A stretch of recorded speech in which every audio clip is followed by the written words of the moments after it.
I remember it like it was yesterday.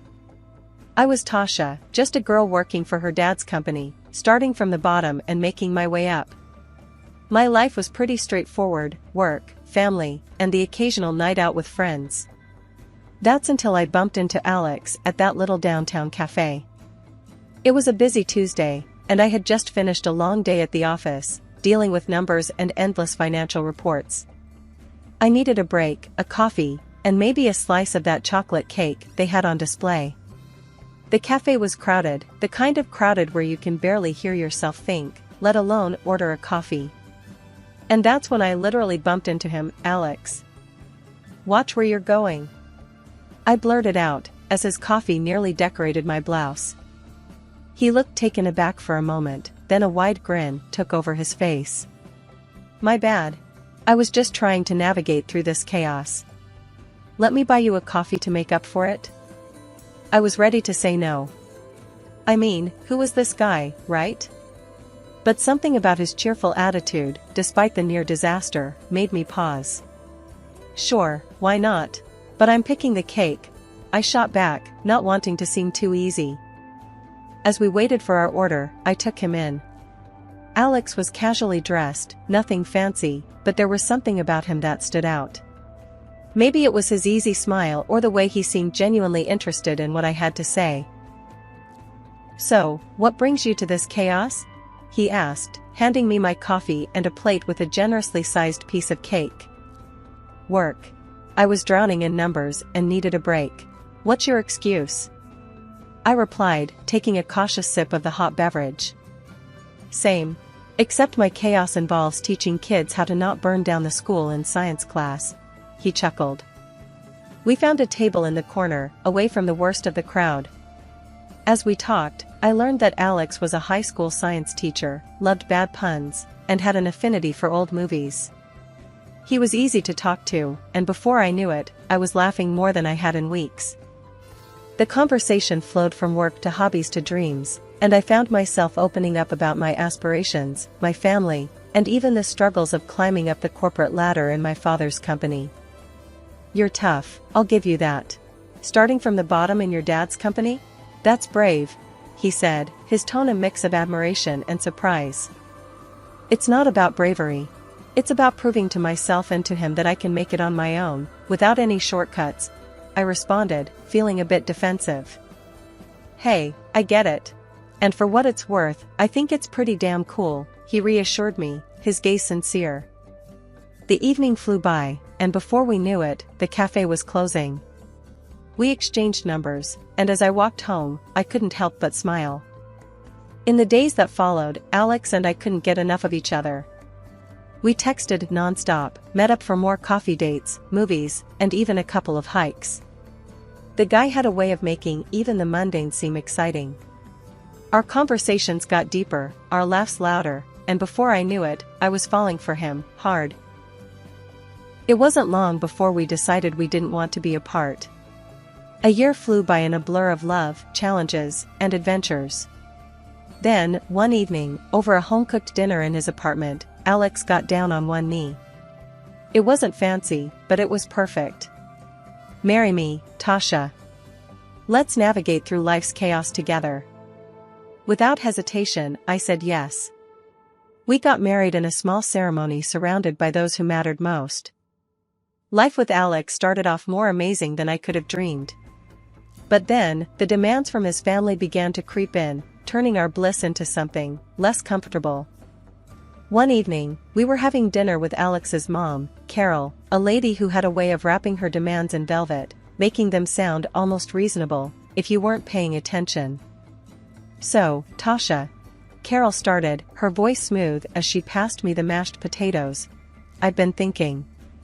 If Alex worked at your dad's company, and maybe if his sister joined too, it could be beneficial for everyone, right?" I could feel the weight of her gaze, heavy with expectations. Alex, meanwhile, seemed to shrink a bit in his chair. "Carol, you know it's not that simple. My dad's company doesn't work like that. It's about merit, not family connections," I replied, trying to keep my tone light yet firm. Alex finally chimed in. "Mom, let's not push this, okay? Tasha's right. her dad runs a tight ship. It's all about what you bring to the table. But Carol wasn't one to give up easily. But that's exactly my point. Alex brings a lot to any table. And with you there, I'm sure he'd climb up the ladder in no time. The conversation didn't end at dinner. Carol brought it up again and again, and Alex's dad and sister got wind of it too. Before I knew it, I was sitting across from my dad, trying to explain why we should give Alex, his dad, and sister a chance in the company. Dad, I know how we operate, based on merit and hard work. But could we at least give them a shot? Alex really wants to prove himself, and his family, they could use the opportunity. I ventured, feeling a knot form in my stomach. My dad looked at me, his expression unreadable at first, then softened. Tasha, I trust your judgment. But if they're coming in, they're starting from the bottom, same as everyone else. And there won't be any special treatment. If they're up for that, then we'll give it a try. I was relieved, but also a bit apprehensive. I knew this was going to be a tough sell to Carol and the rest. True enough, when I relayed my dad's conditions back to Carol, she bristled. Starting from the bottom? But surely, with you there, they could get a helping hand? I shook my head, firm. No, Carol. It's how my dad runs his business.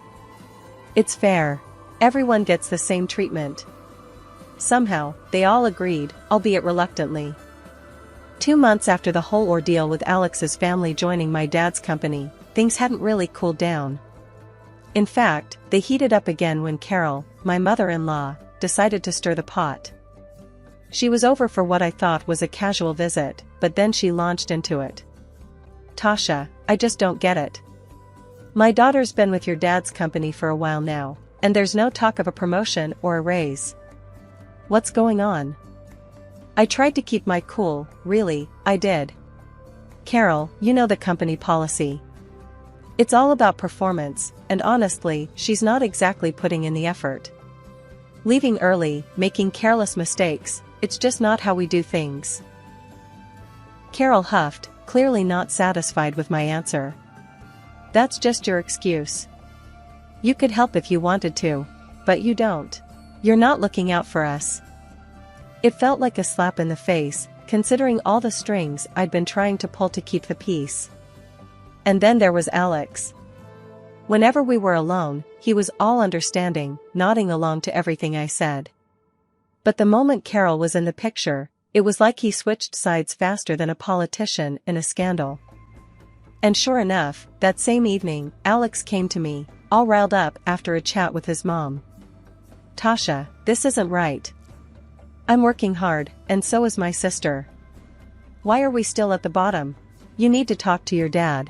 We deserve better pay. I looked at him, disbelief washing over me. Alex, come on. You know the situation at work. You're not exactly outperforming anyone. I've been helping, covering for you even, but there's only so much I can do without it being unfair to everyone else. He wasn't having any of it, though. That's just it, isn't it? You're not even trying. My mom's right. You could change things for us if you wanted to. I felt my patience wearing thin. Alex, demanding a raise you haven't earned isn't how this works. It's about fairness, about doing your part. And right now, you're not living up to that. Life, as I knew it, came crashing down one ordinary Wednesday afternoon. The call came in just as I was wrapping up at work, a number I didn't recognize flashing on my phone screen. I almost didn't answer, but something nudged me to pick up. Is this Tasha? A voice asked, formal and unfamiliar. Yes, speaking. Who's this? I replied, a knot forming in my stomach. I'm afraid I have some bad news, the voice continued, and just like that, my world stopped spinning. The details that followed blurred into a haze of disbelief. There had been a train accident, and my parents were on that train. They didn't make it. I stood there, phone still in hand, long after the call ended, unable to move, to think, to feel. It was Alex who found me, who took the phone from my hand and wrapped me in his arms as the dam inside me broke. We need to get you home, Tasha. Come on, he murmured, but his voice seemed miles away. Home. The concept felt so foreign now. What was home without the people who made it so? The days that followed were a blur. Funerals, lawyers, sympathetic looks from people who murmured their condolences without really meeting my eyes. And through it all, Alex's family hovered like vultures, their presence more oppressive than comforting. It was during one of those hazy afternoons when Carol decided to bring up the subject I was least prepared to discuss, the inheritance.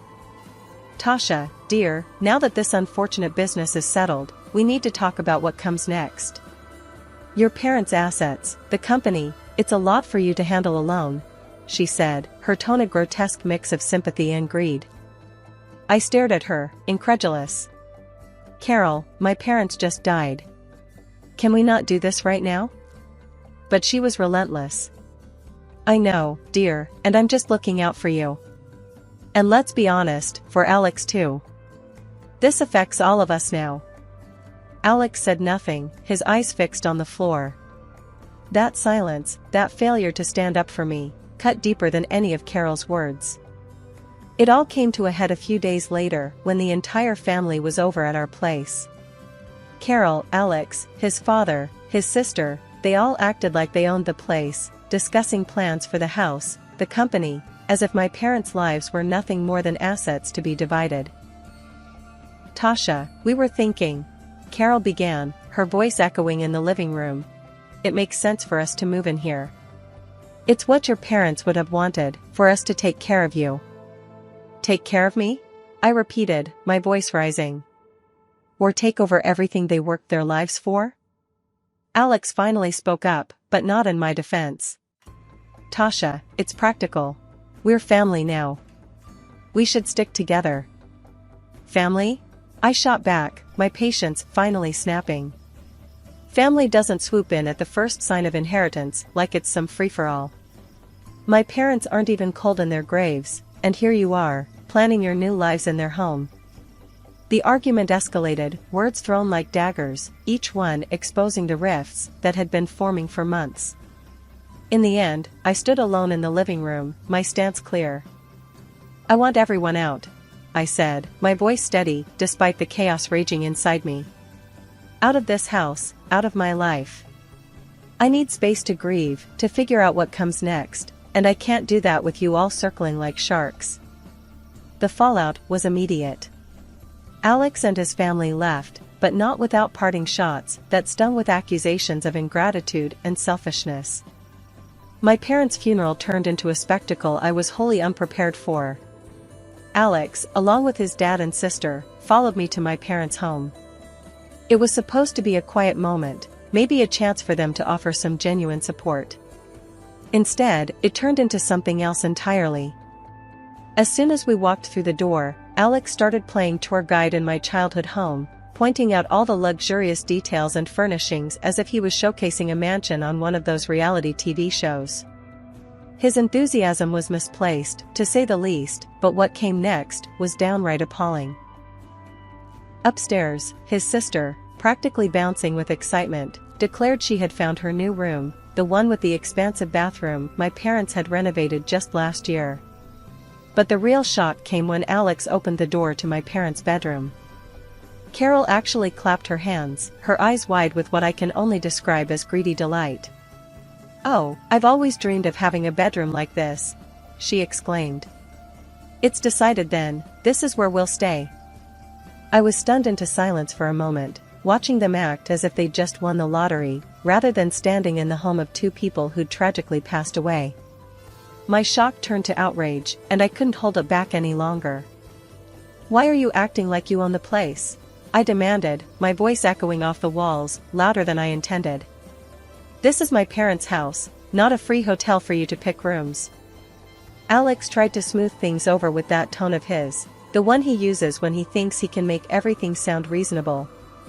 "Babe, think about it. It makes sense for everyone. We'll be safer and more comfortable together. It's what's best, economically too." His words felt like a slap. Safer? Comfortable?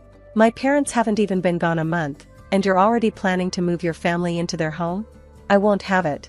This is too much. He had the gall to look hurt, as if I was being unreasonable. Now that your parents are gone, it's only right you take care of mine, he said, as if it was the most natural thing in the world. I couldn't believe what I was hearing. The arrogance, the entitlement, it was as if losing my parents meant I'd inherited a new set of dependents overnight. That's it. I want to talk. Everyone, downstairs, now, I said, my voice firm, commanding. The look on their faces told me they weren't used to being spoken to like that, at least not by me. But I'd had enough. It was time to set some boundaries, make it clear that their expectations were not only unrealistic, but completely out of line. As I watched them all gather in the living room, Carol leading the charge with a gleam in her eye, I felt like I was in some twisted reality show. Now that we're all here, let's talk about the future, she began, her tone dripping with a mix of glee and greed that made my skin crawl. With your father's company and all this, she gestured broadly at the house belonging to us, we're set. My son will take over the business, and if you're not keen on us staying here, well, we can just build something even grander. I stood there, incredulous, watching them nod and smile as if they'd won the lottery. You think all this is yours to claim? I asked, my voice tight with barely contained anger. This is my inheritance, my parents' legacy, not a jackpot for you to squander. Carol scoffed. Oh, please. We're family. What's yours is ours. It's only right that we benefit from this fortune. I laughed, a harsh, bitter sound. You have no right to any of this. My parents worked their entire lives for this, not so you could come in and claim it as your own. Alex's sister piped up, her voice sharp. You're being greedy, keeping all this to yourself. We deserve a share. Greedy? I shot back, my patience snapping. I'm greedy because I don't want to hand over my inheritance to people who only see dollar signs where they should see grief and loss. The room erupted into a cacophony of accusations and denials, their entitlement clashing with my disbelief. I had heard enough. I want you all out, I said firmly, my voice rising above the noise. Out of this house, out of my life. You've shown your true colors, and I want no part of it. Carol's face turned a deep red, her anger palpable. You'll regret this, young lady. You're nothing without us. Alex, who had been silent up till now, finally spoke, his voice cold. Tasha, you're making a mistake. This isn't how you treat family. Family? I repeated, my heart aching at the betrayal. No, this is how I protect myself from vultures disguised as family. With that, they stormed out, hurling insults and warnings as they went. Alex paused at the door, his parting words a knife to my heart. You'll regret this, Tasha. I won't forget it. The door slammed shut, leaving me alone in the deafening silence of the house. I sank to the floor, the weight of the confrontation, of the loss, of the betrayal, pressing down on me. But amidst the turmoil, a spark of resolve flickered to life. I had drawn a line, a boundary, to protect not just my inheritance, but my dignity and my right to grieve. The next morning felt surreal, as if the world had shifted on its axis. I headed to work, the drive automatic, my thoughts a jumbled mess. Arriving at the office, I half expected, half hoped to see Alex, his dad, and sister there, perhaps ready to bury the hatchet and move forward. But their desks were empty, their work untouched. I tried calling them, once, twice, a dozen times throughout the day, but each call went unanswered, sinking me deeper into a mix of frustration and relief. This silent treatment continued for 3 days, their absence speaking louder than any words could. On the 3rd day, with no sign of them and a backlog of work piling up, I made a decision. I called each of them into the office via voicemail, giving them one last chance to explain their absence. The silence that followed was answer enough. I called HR and, with a voice steadier than I felt, instructed them to process their termination. They're not coming back, I said, the finality of it all ringing in my own ears. Firing them was not a decision taken lightly, but in that moment, it felt like the only choice. There was no room for half measures, not anymore. Their betrayal, Alex's especially, had cut too deep, leaving a chasm between us that could not be bridged by mere apologies or promises of change. Later that day, I found myself on the phone with my lawyer, a man who had been with our family for years and knew the intricacies of my life almost as well as I did. "I need you to prepare the divorce documents," I told him, my voice devoid of the emotion that was churning inside me. 2 weeks of silence, and then he just waltzes into my office like he's the king of the castle. There he was, Alex, all sun-kissed and smug, acting as if he hadn't just vanished off the face of the earth. He didn't waste a second before laying it on thick. "I've decided to forgive you," he announced, making himself comfortable in my dad's chair, feet rudely slapped onto the table. "Now, about that money for a new house for my folks and sister." I stared at him, disbelief and anger swirling in a silent storm. "Forgive me? And where exactly have you been?" "On vacation with my family," he said, puffing up his chest. As the director, I don't owe explanations to a mere accountant. That's when it hit me, he really believed he could dictate the terms here. I kept my voice level, my calm a stark contrast to the storm brewing inside. "You were fired, Alex. And as for being the director? That's over. The divorce papers are filed. You have no claim here. Not to the company, not to any property." The color drained from his face, his arrogance replaced by shock, then fear. "You can't do that. I have rights. I'll get my share." I couldn't help but laugh, a sound bitter and tinged with disbelief.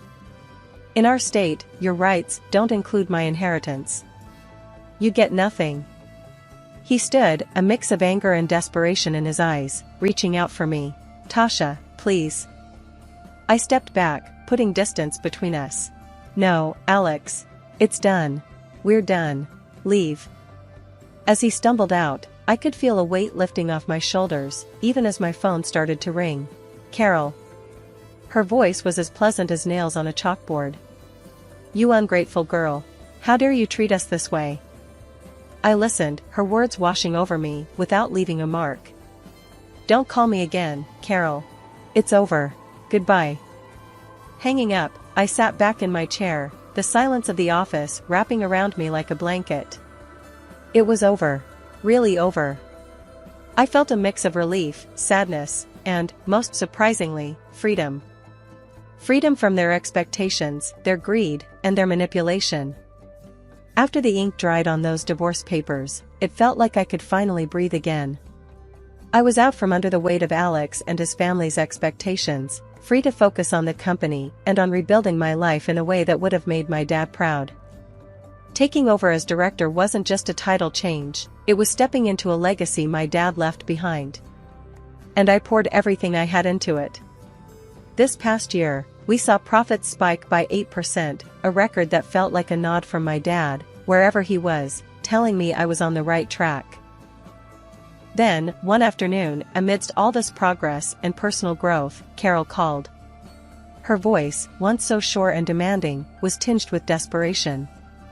"We need your help," she started, spilling out a tale of reckless spending, of loans, and luxury they couldn't afford, all because they believed they'd have a slice of my inheritance to bail them out. "Carol, let me get this straight," I said, my voice icy calm.